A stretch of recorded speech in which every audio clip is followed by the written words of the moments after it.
I have two main points. You may have heard that natural gas is a bridge fuel, and I like to say that fracking is a bridge to nowhere. And the second is that the entire fossil fuel based economy that we have now is really a Ponzi scheme. And until that is widely recognized, we have to do everything in our power to minimize the use of fossil fuels and transition to clean energy. I spent a very long time in the clean energy arena and was actually ran the Office of Energy Efficiency and Renewable Energy at the Department of Energy for a while. So I never had any doubt that we could replace fossil fuels with clean energy. That was back in the mid-1990s. The technologies are considerably better now. I was doing a lot of clean energy consulting until 2005 and Hurricane Katrina, when my brother lost his home. He lived in Pass Christian, Mississippi, a mile inland, and had water 20 feet high in his house.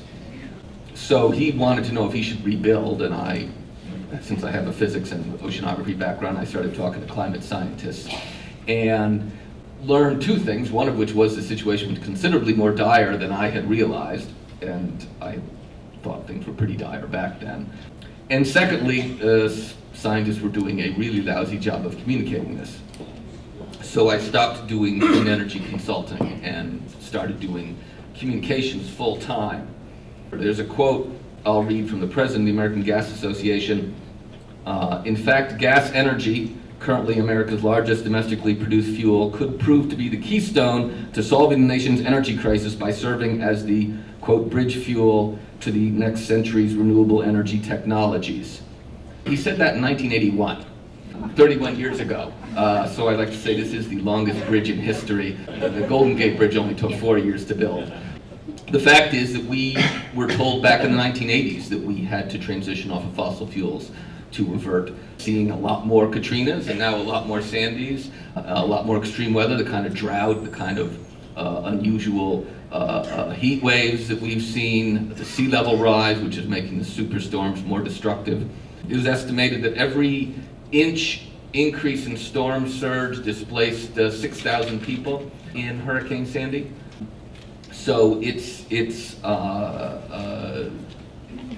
you know, we're facing a sea level rise of a foot by mid-century and several feet by the end of the century. So the thing now, we have to get off of fossil fuels entirely. To avert catastrophic climate change, we need to pretty much stop building all new fossil fuel infrastructure this decade. We've been getting rich by depleting all our natural stocks, water, hydrocarbons, forests, rivers, fish, and arable land, and not by generating renewable flows. And so you get this burst of wealth from this rapacious behavior, but it has to collapse. Unless adults stand up and say this is a Ponzi scheme, we have not generated real wealth, and we are destroying a livable climate.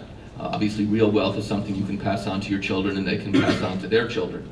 In our case, it's a different sort of a Ponzi scheme. We're not staying rich on the basis of fooling the next guy to put money into the Ponzi scheme. We're staying rich by taking and destroying the resources that otherwise our children would depend upon. So the victims of this Ponzi scheme are our kids. And in that sense, it's much worse than any other kind of Ponzi scheme. You have a completely unsustainable system.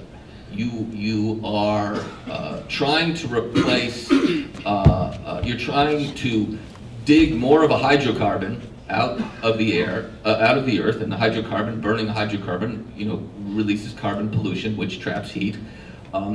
The process is very leaky, so the methane itself, methane is a very potent greenhouse gas. It's about 20 times as potent as carbon dioxide in trapping heat over a century, and 70 to 100 times more potent at trapping heat over a 20-year period. And it leaks out, and that leakage also heats the planet, and you're destroying the groundwater, and all to create a fuel that our children and grandchildren can't possibly run the economy on, because it will lead to a completely ruined climate. So the whole mindset of this Ponzi scheme has to change, and the adults, if they care about their kids, their grandkids and future generations to stop this insanity.